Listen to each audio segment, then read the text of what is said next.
Hi guys, welcome back to Rewrite with Ali. I'm here with Julie. Yes. She is Fine Lines by Julie on Instagram, right? That's Yes, your handle? Yeah. Okay. And then I also have a studio called Artistry Studios, and I have a tattoo artist with me. And where is your tattoo studio? It's located literally the same road, just like Oh, in Clearwater? all the way, all the way at the end. I don't know if you know where like Badger Coffee is at. Yes. Right there. Yeah, Badger Canyon, right? Yes. Yeah. Yeah. Okay. Now looking back, do you see from your childhood any creativity or anything that might have influenced your decision to tattoo, or was it solely because it was blowing up and because you found interest in it when it started trending?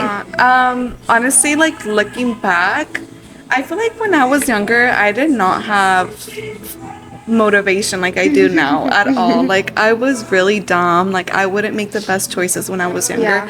But I feel like I learned from those choices a lot. Like looking back, I'm like, I was so dumb. Like why did I do that? Why did I do that?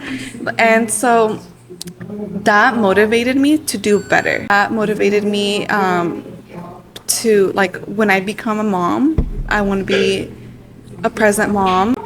Yeah, that she was like my motivation. And like also like I want to be able to live comfortably. And I knew I didn't want to work a 9 to 5, and I learned from a lot of mistakes from my middle school, high school years. And I actually had moved out of my home at 16, so I felt like being on my own so young also made me mature so much faster. It kind of forces you into that, right? It does. With tattooing, because you meet a lot of new people, Yes. and they ask for different things, different tattoos. Yeah. What has been one of the stories behind a tattoo that you will never forget because it was so powerful? So I have this one client. She's always in my mind. I do a lot of memorial tattoos, a lot. But I met her once in 2022, I believe. I tattooed her. She came with her mom. After that, I didn't see her until a year later, but this time she came back to do a memorial tattoo for her mom. Her mom and her sister. Her mom and her sister?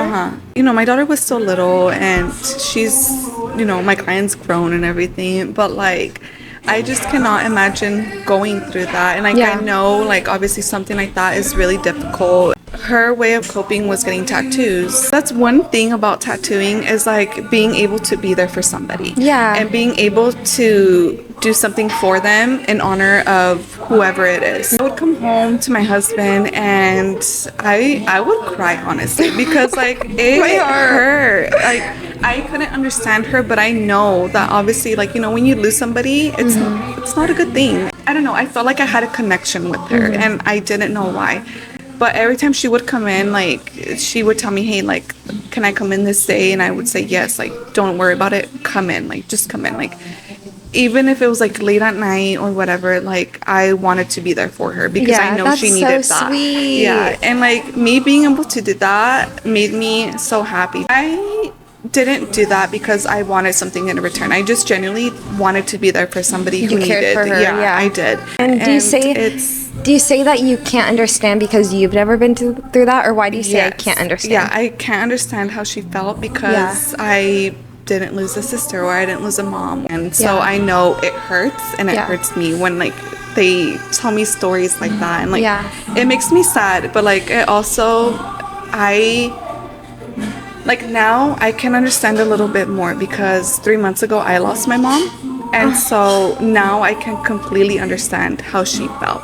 And so I just feel like with tattooing, it's really rewarding. You're able to put like permanent reminders of a loved one on somebody, and like you're able to be there for people. You know, not a lot of people have people there for them, or people who can understand them. I think that's the part. It's the people who can understand them. Yes. So when you said that I can't understand, that stuck out to me because this tattoo, El Tigre, is for my dad who passed away. And when all of that was going on, people would say, oh, I understand how you're feeling, all this stuff. I'm here for you. But in my head, I'm like, no, you don't understand. Exactly. Like, you still get to go home to your dad. You know, you still get to call him on the phone. You don't understand. Exactly. And so now when people lose someone, I always say that I don't understand what you're going through, but I'm here for you. Yes. And I think that's so powerful. And what people need to hear during those times. And like you said, you would sounds like you would even change your schedule to fit her in. Yeah. Right? Yeah. I was a couple of weeks postpartum. I wasn't fully working at that time, but whenever she wanted to come in, I made it work. You gotten any more memorial tattoos for your mom? I did. I recently, so I had already had an appointment scheduled. I think it was September 22nd. And she was supposed to see it, but everything just escalated so quickly, so she didn't get to see my tattoo. But I ended up getting like a floral piece here. So I had gotten a butterfly here. Around it, it's like a mirror. It has her birth flowers on one side, and then it has a sunflower at the bottom. The first night that she passed away, I got like this vivid image in my head. Like as soon as I shut my eyes, I seen her walking like in a field of sunflowers. I tried seeing that image again and I couldn't. And so after that, sunflowers stuck to me. And I feel like I seen that image because last year we took my daughter to the Middleton's farms. And her favorite part was the sunflowers, going through the sunflowers with my daughter. Yeah. So that's the tattoo I got for her. So now I'm able to connect with my clients so much more. And like when they're like, hey, like I want a tattoo, like it's in honor of this person. I try and fit them in as soon as I can. Yeah. Gosh, I can't even imagine. Like listening to all the stories of people, especially when you've experienced it, then you know their deep pain. Like before, you couldn't feel, or you couldn't really empathize, but you could imagine, you know, like you can imagine how that feels, but now you really know. Yes, exactly. And when I hear about someone losing a parent, that makes me want to get emotional because I know how painful that is, right? So then, and you don't want this person to feel that pain, but they do feel that pain. You know, even thinking about my siblings having to feel that pain. I just like wish I could take it away from them. But exactly. That's so true. Horrible. But so I feel like with grief, it changed my whole perspective in not just life, but also in my business. Because I feel like you are able to see how much like precious life is after going through that. Like you see how good you have it, you know, if you're healthy and you know you're able to walk, move, speak. You are so blessed to be able to do that. And I'm so blessed to be able to be healthy, to be able to move, because I am able to do what I do now. I am able to connect with clients so much more. I feel like when I go into my shop, I don't take anything for granted. I see how blessed I am to be able to work, to be able to meet so much new people. We get an opportunity every single day, and like you just never know. It changes just perspective a lot. If you don't mind me asking, was your mom sick with like cancer? Or? Yes. So in June, my brother graduated high school. She was fine, and then like 2 weeks later, she started getting like symptoms, and so she went to the doctors. They're like, "Oh, it's just E. coli. Take medication, go home." Well, she was getting worse every week, worse, to the point where she couldn't get out of bed. She couldn't smell stuff, and it was just way more like other symptoms that was getting worse. And I was like, "Okay, Mom, like you need to go to the hospital and see a second opinion or something." Yes. So in July, we closed on our house, and then immediately after that, my husband's grandpa had passed away. We had to go and attend a funeral out of town. We come home to our new constructed house flooded on the upstairs. Yeah. Oh my gosh. Just having the worst luck ever. The other. Yeah, it was horrible. Holy moly. And then like with the business, like it was cancellation after cancellation. Like I don't know, something was going on that month because it was bad. And then so probably a week after like buying our house and going through all of that, like all of that went out the window. Like I did not care about my house being flooded or anything like that, because I told my mom to go to the hospital because she wasn't feeling well. And I ended up getting a phone call around midnight. My sister had called me and she was telling me that I was right, that my mom had stomach cancer. And so I rushed to the hospital. And then after that, she had to be rushed to Seattle, and she spent the entire month there. She came home for one night, but had to be rushed back because of her symptoms. Like, she had to get surgery after surgery. And then the doctors were like, there's nothing else we can do. And like, I felt like one thing that helped me through all of that was having a positive mindset. My gut was telling me that I knew what it was, and I was right. And I should have looked it up sooner. Like, sometimes I have those like thoughts, like, what if I said something sooner, or what if, you know.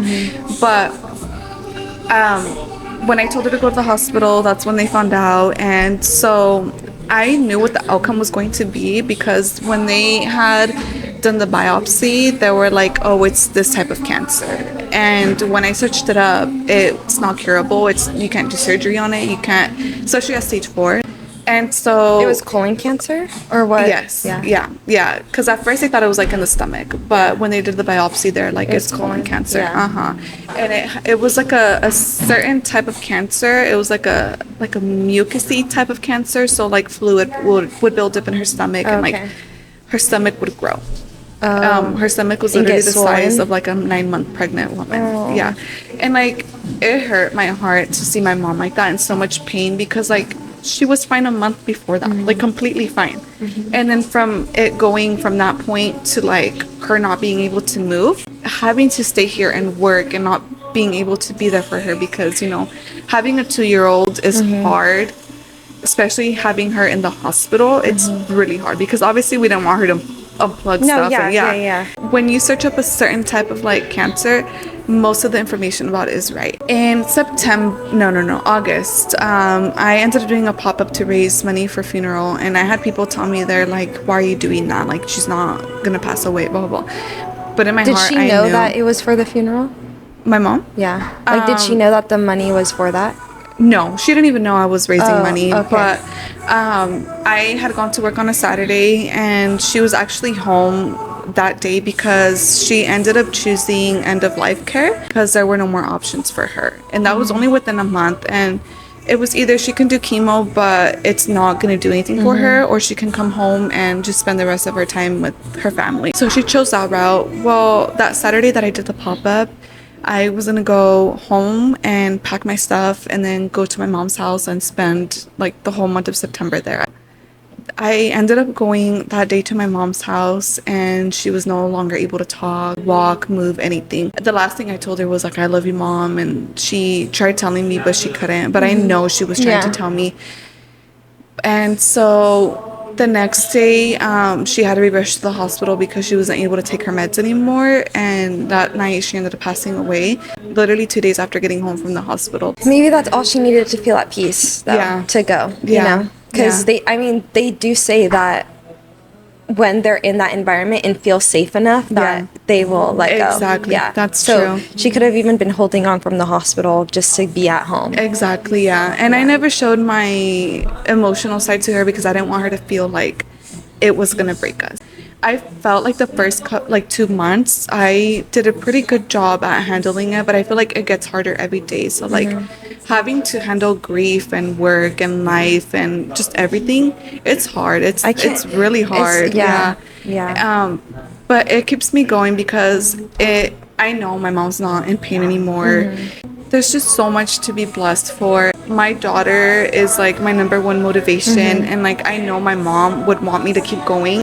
The relationship my mom and my daughter had was like the best relationship I've ever seen anybody have. Like, my mom was always there for my daughter. She always wanted my daughter to go over and sleep over on her days off. Like, it was just like them two against like everybody. Against the world. Like their relationship was so perfect. And like, that's so I think sweet. That's like one thing that hurt me the most is that like my daughter won't be able to see her grandma, or like my mom won't be able to see my daughter grow up. But they had that time together. They did, yeah. And I'm so glad that, you know, I was able to see that, and like my daughter was able to experience that love. And it's hard, but honestly, like I know this is life, and like I know like it sucks. Like cancer sucks. It's really unfair, and like it takes people away really quickly. And but it makes me see everything so much differently. And to me, I feel like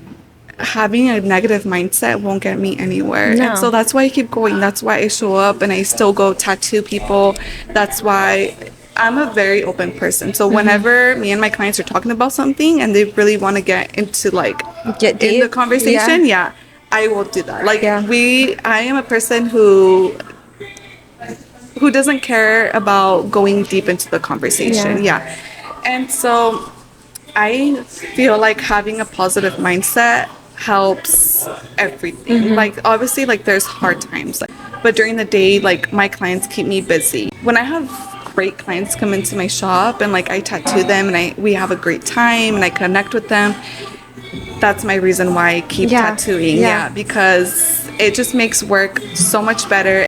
You can use grief as something to hold you back and stop you from doing your daily tasks, right? Or you can use it as motivation, like you have, to keep you going. And gosh, that like totally caught me off guard. You saying that you lost your mom, because I can't. It's so, if you haven't experienced it, you can't even imagine. You can try to, but you can't. No, and you don't know the for, situation until you're in it. Yeah. And just having it keep you going. And like you said, she would want you to keep on going for your daughter and for her. And you can be sad that one day she's not going to see your daughter get married, or one day she's not going to see her go to homecoming, all that stuff. Or you can be happy for the time that they did have and cherish that moment. Exactly. You know? Because like, as hard as it is, it's life, and sometimes life sucks. I'm here now and I am able to keep going. I am able to be there for other people. I am able to, do good things for other people, give my daughter what she deserves. And, because I know that, like, let's say I'm falling apart or something, like, I am not going to be able to be there for people unless I have a positive mindset. And at home when I'm by myself, I can go and have that negative mindset, like it's fine. But when I'm around other people, it, not just because I want to be positive, but when I have positive people around me, it completely changes everything. It's okay, and it's so healthy to cry, and you should cry, and you should be mad, and you should be like, God, what the crap? Yes, exactly, yes. Like, that's not fair. You shouldn't have taken her that soon. I will trust you, even though I'm freaking mad at you. I have definitely cussed God out before, right? Because I'm so angry. But I'm sure he gives me grace because he knows that it is hard here. Why? I've been there where why would you even give me such an amazing person just to rip him away? But it's also, then I view it as, no, thank you so much for giving me this amazing person who has shaped me into who I am, who gave me the mindset, who gave me my blood, gave me my last name, right? Who gave me his features. Like, thank you so much for the experience that I had with him, because I wouldn't want it with anyone else. If you gave me a dad that lived for 100 years old, I would still take mine, who passed away early, right? Exactly. So it's just, it's such a bittersweet thing. But gosh, I'm sorry. No, it's okay. It's okay, but it's not okay. But also it's okay. And it makes you understand people, like you said. Now you can put yourself in their shoes, and you can use your testimony to help people who are going through it, the same thing. Exactly. Who maybe they just got diagnosed with cancer, or maybe their dad, their brother just got, and now they don't know what to do, but if you're there to help guide them and give them advice on that stuff. Exactly. That's so true. And I feel like a big part of tattooing is, like, I know there's a lot of tattoo artists who tattoo memorial tattoos for a loved one, either they're still here or if they're gone. And I feel like going through this makes it not so much easier, but it makes me able to connect with people more. And I feel like, some people are just like, oh, I just want a tattoo. Like, it's whatever. It doesn't mean anything. But then there's other people who this tattoo means the world to them. And me being able to do it for them means the world to me. Yeah. Now I'm going to tell you, just because you're a tattoo artist, and I feel like I want to tell you. Yes. So this tattoo is a tigre for my dad, right? The tiger. He had a big tiger tattoo, and me and my siblings, all except for one, have el tigre somewhere. So one of my brothers has it. I think it's right here. Yeah. The other brother has it on his bicep. I have that one. And then this R is for my grandpa, whose name is Roberto. But it's because my grandpa, immigrant who came to the U.S. when he was 15, has worked in the fields his entire life. And I mean, if you see his arms, like his scars tell stories. Yes. Just him. I'm so grateful for him, because if it wasn't for him, I wouldn't have the opportunity to live in the United States. I wouldn't have the opportunities I have. And I don't think a lot of people, I think people who are privileged enough to be from the U.S. can't see can't understand the struggles that immigrants go through and the sacrifices they made, right? So my grandpa could have had money in Mexico, but he chose to be dirt poor here in the United States for his future family, for generations to come. Exactly. You know, that's so true. It's like he could have had a pretty good life in Mexico, but also not, because the government wasn't that great.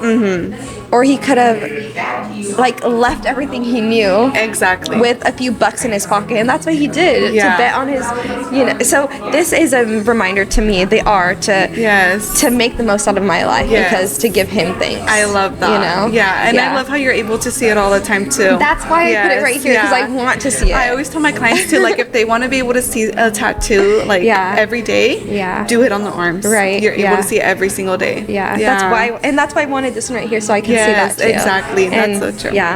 That's so true. Kind of like how I was saying earlier, like, people don't know the situation until they're in it. Like, same with my mom. She came when she was 18 years old, left her family, had me when she was 20, and if it weren't for her being here, I would not be here tattooing today. Isn't that wild to think about? It's crazy. Like, I don't know if I would have the courage to leave my country, to leave everything and come to a new country where you don't know the language, you don't know people. Like, exactly. He met my grandma because he met her brother here working in California. But he came by himself, you know, and he helped his dad come. And then when his dad wanted to go back to Mexico, he took him back and risked it again to come back. Oh my gosh. Like, it's just wild to me. But I don't know if I would have the courage to do that. I don't think so either. I'm thankful that he did. Exactly. So I wouldn't have to figure that out. Exactly. And and so many people pass away coming across the border. They do. So that's so true. But, so do you think that there is a psychology behind tattoos? Like, you hear people who get full of tattoos because do you think it's possible to be addicted to tattoos? I feel like it is. I feel like it's different for everybody. I've had clients who they're like, okay, I'm just gonna get one, and they actually do just get one. And then I have clients who are like, okay, I'm just gonna get one, and then they come back like every couple weeks. So I feel like it just depends. I know people who have more trauma, they tend to get more tattoos because that's a way for them to cope. But I feel like it just depends on the person. Like, a lot of people think that I would be so tattooed because I have access to get tattooed whenever I want.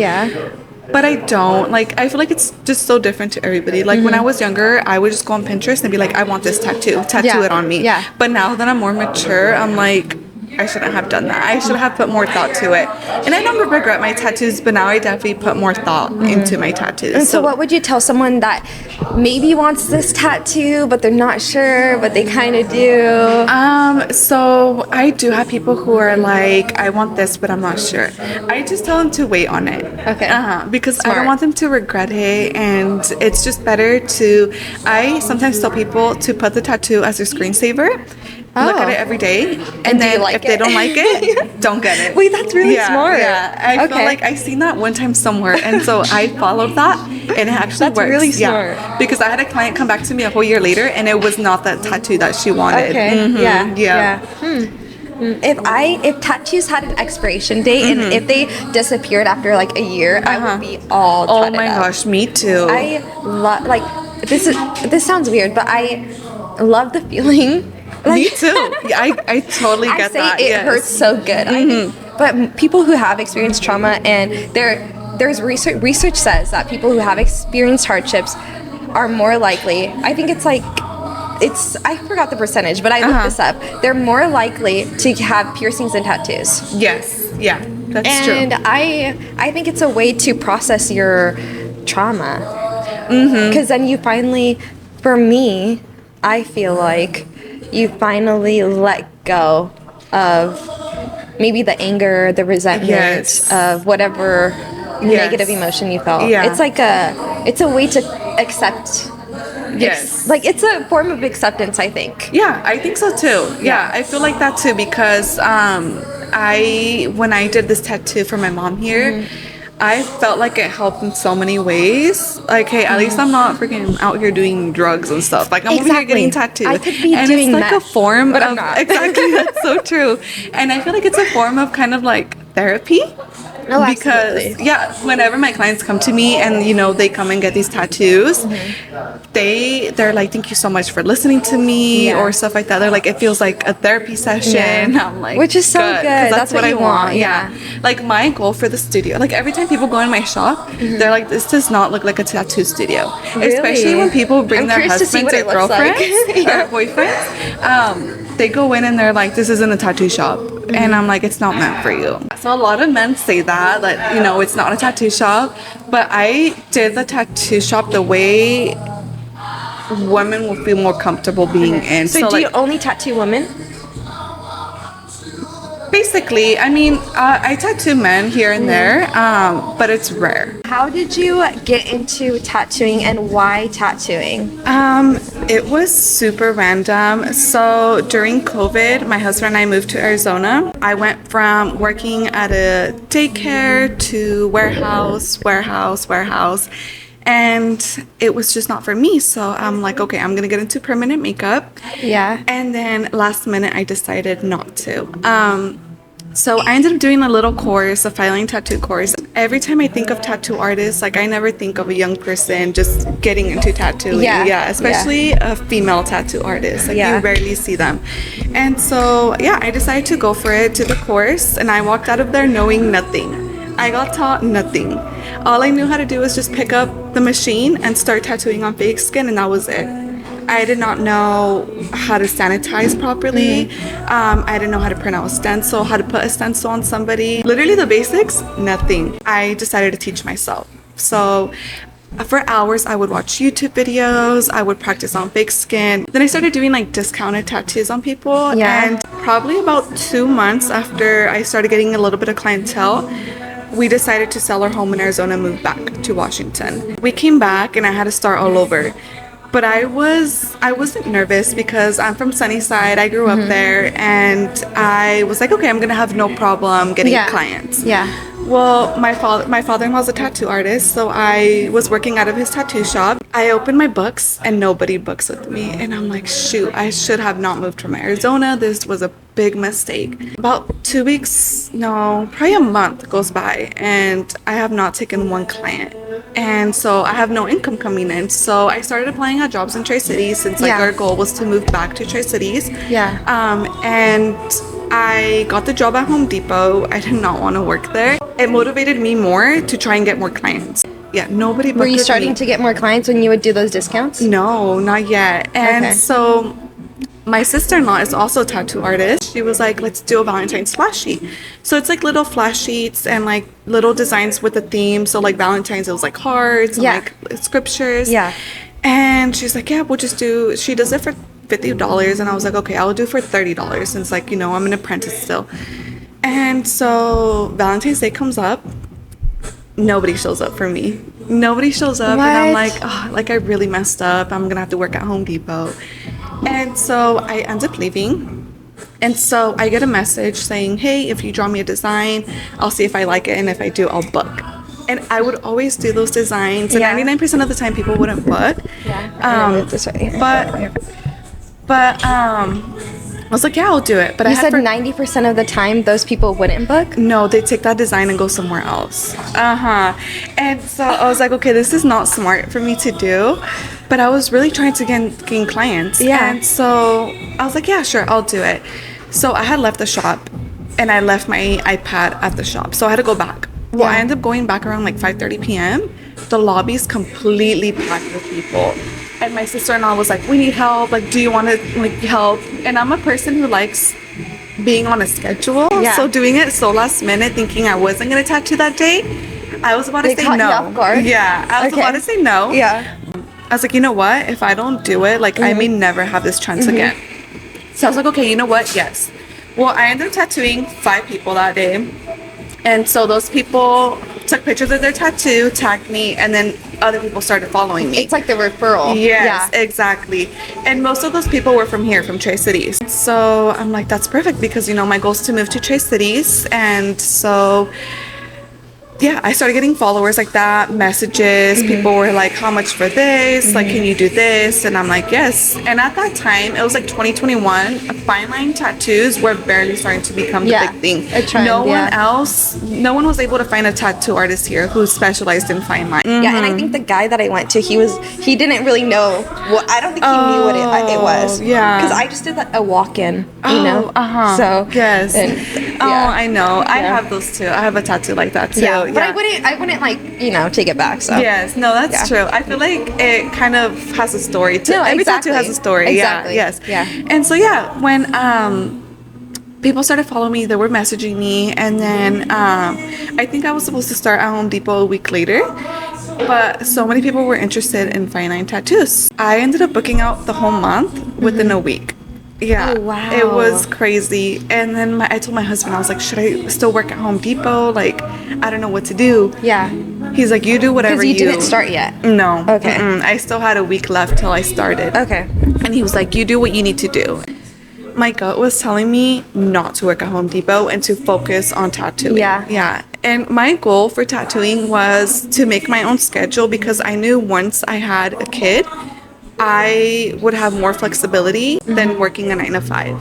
And I would want to be there more for my kid. And I also didn't want to be a stay-at-home mom. I like being busy. I like going out and doing working, stuff. doing Yes, something. exactly.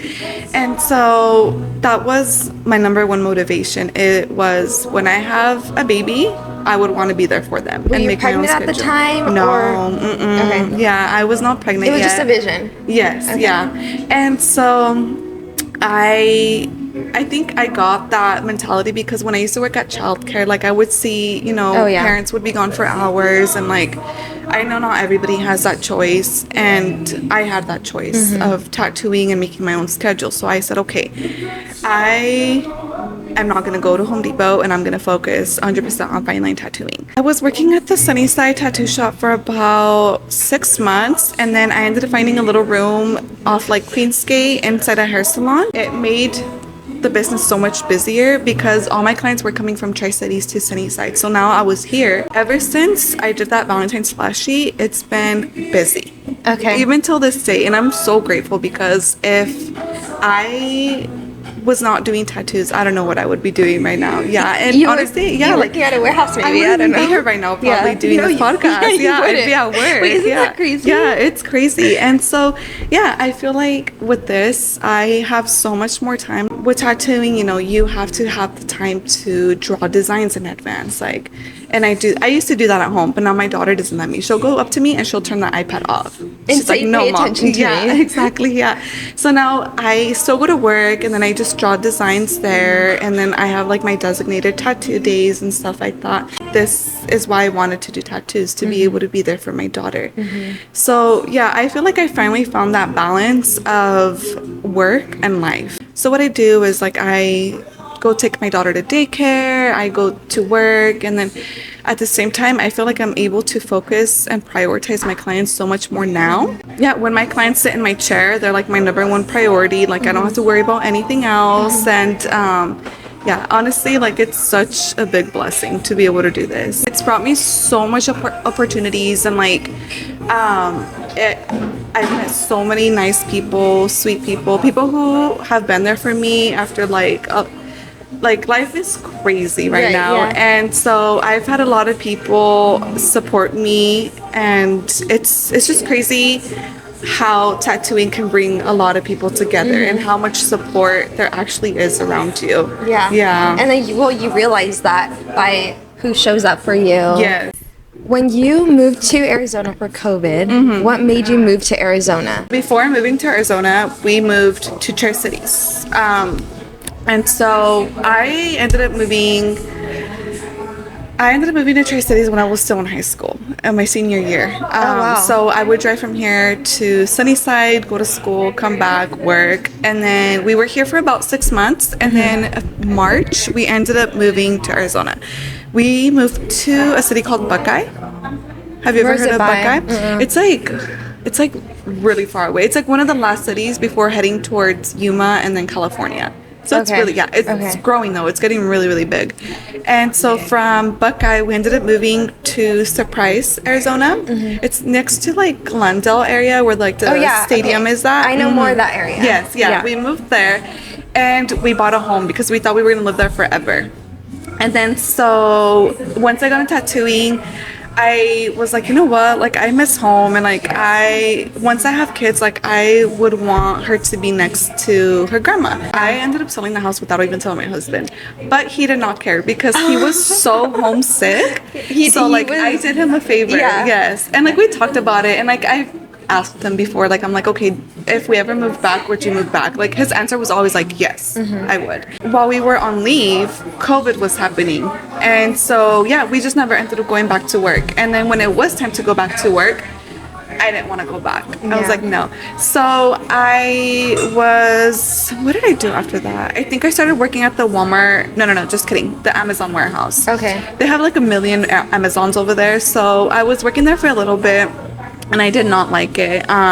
So then from there, I started working on my husband's job, which was the Walmart distribution center in Arizona. And so it was so much better because we were only 5 minutes away from there. So I was like, okay, I'll just stay there. Easy commute. Yes. And then after a while, I was like, you know what? This is not for me. So I went back to Amazon. And then I was like, I don't know, like it's not for me. Yeah. So during that time, I opened up, it was all during COVID time still. So when COVID happened, I ended up selling Red Bull drinks and like delivering because no one knew what that was over there. Like, wait, that's smart. Little entrepreneur. Yeah, I know, right? And so people were like, oh my gosh, this is so good. And then so like I expanded from like Red Bull, smoothies, lemonades. How did you find a clientele for that? Or people to get like honestly, take orders to? No. I don't know. I think I just started following like different people from Arizona that would pop up on there. I made my page, and then like you made a Red Bull or a like drink page on Instagram, and then so I would just post drinks on there, and then people would find me. And then also one of my husband's cousins, he would share, and he was living in Arizona for about like 5 years already. So he was like, I'm just gonna share your page, and so then people that knew him would follow us, and then those people would tell other people, and then I started delivering. And honestly, it was a good little side business. And then so I ended up doing that full time and quitting my warehouse job. And then my husband ended up quitting his job too to help me because it ended up getting really busy. It was such a big, like, it was crazy. Like we would do big events and like how do you feel thinking about that now? It was a fun experience. I feel like because of that, I have a lot of like small business experience with tattooing. Like I was able to kind of like learn like how to like manage like social media, like my Instagram page, how to like kind of like get people interested into what you're selling and stuff like that. The marketing. Yes, exactly. And how to talk to people, what to post, what not to post. And then the reason we ended up stopping and going back to work was because summers over there are really hot. Really, really hot. And so we only had like a little tent, and we would sell underneath, and our ice would always like melt so quick. And like our goal was to get a trailer, but it's a lot of work to do that, especially with all the licensing and all of that. And like we just didn't have the money for it. Honestly, like we would barely make enough money to pay our bills. That was it. We had no fun money, nothing. If we had extra money, it was to come down and visit our family in Washington. I think that's a big reason hold on, it's getting dark again. That's a big reason why people don't pursue their businesses, because they don't have the funds for it. Yes, exactly. But I feel that's like the also, funds. yeah, it's the funds. But there's the people that don't because of that, right? And then I guess my question is, when do you know to get a business loan? I have no idea how to answer that because I've never taken out a loan. Yeah. I've always used my own money. One thing that definitely helped with tattooing was, so we had bought a home over there and we sold it. So we had a little bit of money, like a little bit of income to use. But also, like, I'm a very big person on like having no debt. Because we wanted to buy a house. And I knew if we wanted to buy a house, we have to have no debt. Yeah. That was the goal. And I feel like if I have a goal, I will do everything I can to try and reach it. Yeah. And so I like to think ahead. I like to think in the future. And so, yeah, so once we came back, I was able to not worry about not getting clients those first couple months because we had that little bit of extra income. We did buy a coffee trailer with that money though, here in Washington, because my goal was still to open a coffee shop. Okay. That never happened though. We never opened the coffee shop. So what did you do with the trailer? So we just kept it. We just kept have it now? We ended up selling it. Okay. Yeah. So I told my husband, like, let's buy the trailer. Like, we have the money for it now. Like, that's what we always wanted to do. So yeah, we bought it, and then so we started working on the business a little bit. But then tattooing was blowing up. Yeah. And so I was like, I don't have the time for it. I told my husband, I was like, it's gonna have to be you to do that work. And he went back to work too, so like we both didn't have the time. Right. And then I was like, okay, well, it can't just be sitting here. And so he was like, okay, I'm gonna start like planning everything to open up the business. But then like another coffee shop was opening here and then there, and then I was like, you know what, like tattooing is doing really good, and like we know how hard it was to do a coffee shop. It's a lot of work, a lot of work. And so we're like, you know what, we're gonna sell it. And thank goodness we did, because when we sold it, we used that money to buy our house. And like get rid of our debt and everything. So like that's why I like to think in the future, because if we did not have that trailer, we wouldn't have our house. We wouldn't have what we do now. Yeah. And so I try and be smart with like my next step and stuff like that. And it's not always perfect every time, but if I can try and do something that's going to help me in the future, I'm going to do that. Because you can't predict the outcome, but you can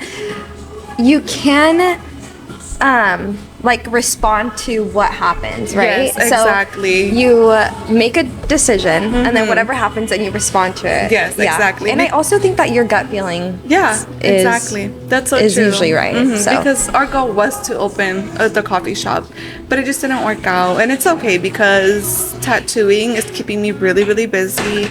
And it's working out, and then we have more plans to come with tattooing. Do you know any of the history with tattooing? Well, like I've looked into it and stuff. Like I watched videos, especially when I first started tattooing. I looked more into like female tattoo artists. That's what I looked into. Yeah. Oh, there's a tattoo artist in a certain country. I can't remember where, but she does like hand poke tattoos. Oh, and people like travel. The stick and poke? Yes. Okay. And it's like with a long stick and like a small needle. Yeah. And she kind of like hits the stick and tattoos you. Oh. Yeah. And you have to kind of like travel up to her and like hike to her to be able to get a tattoo by her. That's really cool. Would you ever do she's that? one of the last ones. I don't know. Yeah. If I did, it'd probably be like, it's a little too like but experience. Is it like a ceremonial thing? Is that on? Yeah. I know there's been people who travel to this country for like vacation, and then they hike up to her and they get these tattoos. Like a tour guide has to take you to her. Yeah. And I think she's one of the last ones doing that. Yeah. That's kind of wild. Yeah. I was just curious because I was listening to a podcast and they said that like 6,000 years ago when they undid a mummy, that they saw that the mummy had tattoos. Really? Yeah. And I was just 6,000 years ago. Oh, dang. So I was curious on what they would use to tattoo. You know? That's true. Like, what do you use 6,000 years ago to tattoo? Honestly, I feel like as long as you have something pokey, like sharp, and like ink, a some stick kind of color and or the what? ink, I have no idea. Yeah, I don't know, but I thought that was interesting. So I was just wondering if you knew anything about that. No, not that, but I do know it's like a really, really old like thing when like it first started. Like it's an old, and like we have come so far with like technology and stuff like that. I use like a tattoo pen, so it's just like a big pen. It's not a gun. It's not like one of those other ones, like the traditional machines. And like some people like them, some people don't. My father-in-law still uses like the traditional tattoo machines. But I like the pen because it makes me feel like I'm just like coloring, drawing. Exactly. And like, it's just so much easier. Like, it's so much easier to sanitize, so much easier to like charge. Like there's no cords. Like it doesn't get in the way. That's cool. Yeah. And it's a really quiet machine. So you don't even hear it compared to like the traditional tattoo machines. Those are loud. Yeah. That's cool. Yeah. As like a young female tattoo artist, we definitely get told a lot of things by like older traditional men tattoo artists. Like they think it's just like a little hobby for us, or like that we don't take it serious. So what do you wish those people actually knew about you as a tattoo artist? Or do you wish that they would respect you more? Or what do you wish that they, honestly, how like, they would interact with you? I ignore it. Like I don't care if they say anything, because the reason I wanted to do that, like I love it. It does not feel like a job to me.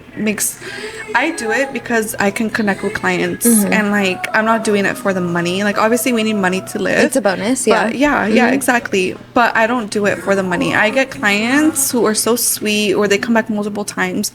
I throw in like a free little tattoo, or I discount it, or I don't just do it for the money. And my goal is not to be rich, but to be comfortable.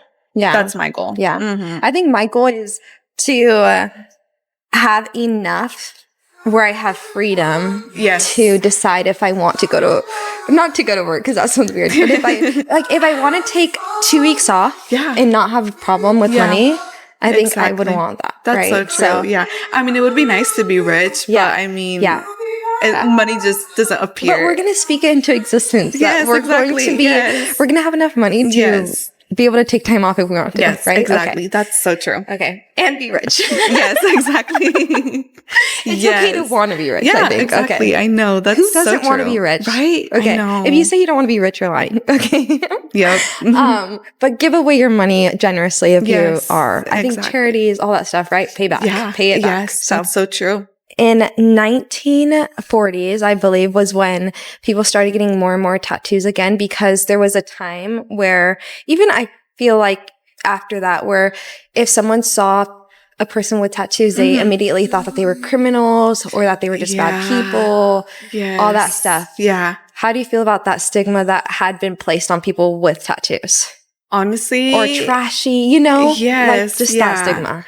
Well, honestly, I feel like we've come a long way from like back in the day, because I have clients who are like 80-year-old come to me, and they're like, really? I've never got a tattoo, because they're like, when we were younger, we thought tattoos were for like gangsters or criminals. And I was like, don't worry, like the little flower is not going to make you look like a criminal. But back then, like, that's what they thought. That's what their mindset was. Like, obviously, like, if you had a tattoo, that meant like you were in a gang, or you were a biker, or a criminal, or something like that. But nowadays, it's so much more like, it tells a story. It does. Yeah. And like, it's so much more like, how do I say it? Like more relaxed, because now the military, you're able to have tattoos. And you used to not be able to? No. Oh, wow. Back then, no. Yeah. And like you weren't able to have like hand tattoos. Same with, I think, like nurses and stuff. And for work, if you had tattoos, you'd have to cover it up. Yes, you did. And even not too long ago, that was still a thing. Yeah, it was. Yeah. Even I considered, well, should I have a tattoo right here? But I think, even if they did make me cover it up, it would be pretty easy. Yes. But, yeah. Okay. And then this podcast is Rewrite with Allie. So what is a area in your life right now that you're rewriting? I am rewriting my business because so me and the tattoo artist are coming out with a new business idea. So we're going to be doing tattoo events at weddings. Do you want me to put this in? Yeah, you can put it in. Yeah. And so I feel like being able to do that, and it's going to bring like excitement to the tattoo area of like our business, because you don't see that around here. I don't think I've seen anybody do tattoos at weddings. I know a girl. Do you know a girl named Haley Garcia from Prosser? She does tattoos, and she also just started. I think it would be really cool if you guys had like a permanent jewelry thing too. Oh, I actually, when I do pop-ups, I bring permanent jewelry, like a business. Oh, really? So they can do their little business out of my shop. That's really cool. Oh, she doesn't have it in her bio. I have to find it. But yeah, Haley Garcia from Prosser, she does like permanent jewelry. Oh, really? And like little tattoos too. So oh, that's so cute. Yeah, I think that like weddings, permanent jewelry would be a good idea. You put your mindset onto something, you will get through it. Yeah. You know, and so, you know, if you're struggling, you will get through it. You'll find a way, as for long sure. as you keep going. Exactly. And as long as you keep going. Yeah. That's so true. Yeah. Because they say that when you feel like giving up, that's usually when your breakthrough happens. Exactly. Like instead of giving up and going down, you're just being tested. You're about to hit, you know, you're about to skyrocket. So that's how I always think about it. Like, just keep going. If you keep on putting in the work, the time and the opportunity will come. Yes. Just keep on trucking. Exactly. Yeah. Keep swimming. And if it doesn't work out, I mean, find another way. Yeah. Where there's a will, there's a way. You'll figure it out. That's so true. Yeah. Okay. Yeah. Well, thank you for coming on. Thank that you. Was fun. I appreciate it. Yes. We are at Blue Carrot right now. Yeah. I got the Nior beet drink. So it's beet, blackberry, apple, lemon, ginger.